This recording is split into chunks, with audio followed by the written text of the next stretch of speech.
আরেকটা জিনিস ইনফর্ম করি, বাংলাদেশের সিনেমার বর্তমানে যত নায়িকা আছে, যত আর্টিস্ট আছে, she is the best dancer.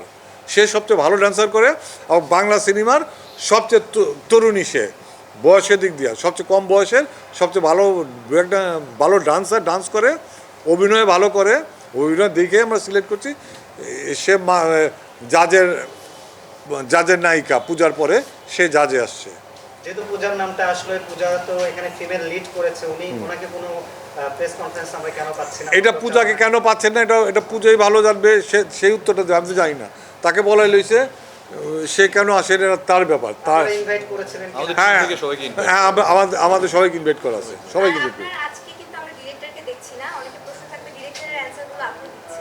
হ্যাঁ, ডিরেক্টর তার ছবি, এই যে গান ছাড়লো, এগুলো দেখতেছে। ডিরেক্টরের কাজ তো এখন এই মুহূর্তে, আর এই ডিরেক্টর অন্য ডিরেক্টরের মতো না যে ছবি বানা দিলাম কাজ শেষ। নোভা এলইডি টিভি, ঝকঝকে ছবি, নিখুঁত শব্দ, 5 বছরের ওয়ারেন্টি। নোভা মানে সঠিক মান, নিশ্চিত সেবা। এই ডিরেক্টর প্রতিটা কাজ জানে, এডিটিং জানে, বিএফএক্স জানে। বিএফএক্স সব সে নিজে করছে, এআই এর কাজও সে নিজে করছে। সো বিএফএক্স, এআই, সে খুব ভালো টেকনিশিয়ান। সে লেখাপড়া করছে বিএফএক্সের উপর মালয়েশিয়াতে গ্র্যাজুয়েশন করছে। সো বিএফএক্স কাজটা সে নিজে দেখতেছে। সে যতক্ষণ টাইম পাবে তার সিনেমা সুন্দর করতে থাকবে। এই আমার ডিরেক্টর এখন ওই সিনেমা নিয়ে ব্যস্ত আছে, সে কোথাও যাবে না। আজিজ ভাই, মূল নায়িকা না থাকায় এটা কি একটা প্রচারণায় উনি যেমন নাই, এটা কি একটু ব্যবসার দিক থেকে একটু আশঙ্কার ব্যাপার না? না, ব্যবসার দিক দিয়ে কোনো সুপারস্টারের ছবিও ফ্লপ করে। তো ব্যবসা কোনো হিরো হিরোইন একটা ব্যবসাটাই না নিয়ে আসতে পারে, ছবিটাই না। ছবি চলে ছবির গল্পের কারণে, ছবির গুণের কারণে, ছবি মেকিংয়ের কারণে।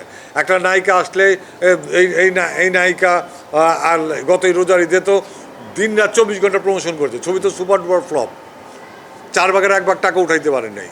তাইলে ওই নায়িকা দেওয়া আমার প্রচার করলে যে আমার ছবি হিট হবে, এত কোনো মানে নাই। তার সবগুলো ছবি তো প্রচার করছে। আমি গল্পের কারণে নায়িকা আসছে। ছবি হিট করবে আমার গল্প, ছবি হিট করবে মাসুদ রানা, ছবি হিট করবে মাসুদ রানা, ছবি হিট করবে গল্প, ছবি হিট করবে তার মেকিং। নায়কের ভালো অভিনয় করতে হবে, নায়িকার অবশ্যই ডেফিনেটলি পূজা ভালো অভিনয় করছে খুব, এটা আমি প্রশংসা সুন্দর, যতটুকু করছে সুন্দর করছে। তৃতীয় ভালো করছে, রাসেলানা ভালো করছে। তবে সে নতুন ফার্স্ট সিনেমা, তাকে আপনারা নতুনের দৃষ্টিতে দেখবেন। আপনারা যদি মনে করেন সেই ফার্স্ট ছবিতে সাকিব খানের মতো অভিনয় করবে, না, তাকে আপনারা সুযোগ দেবেন। একটা হিরো, বাংলাদেশে একটা হিরো দেওয়া, একটা স্টার দেওয়া একটা ইন্ডাস্ট্রি চলে না। একটা ইন্ডাস্ট্রি চলার জন্য অ্যাটলিস্ট 5 জন সুপারস্টার দরকার। আমাদের আছে 1 জন সুপারস্টার। সবাইকে বলবো, সেই সব সুপারস্টারদের ফ্যান, সব স্টারদের ফ্যানকে বলবো অন্যদের সাপোর্ট করার জন্য। আমি যখন সাপোর্ট করি, হ্যাঁ, অবশ্যই আমি সাকিব খানের ছবি সাপোর্ট করি।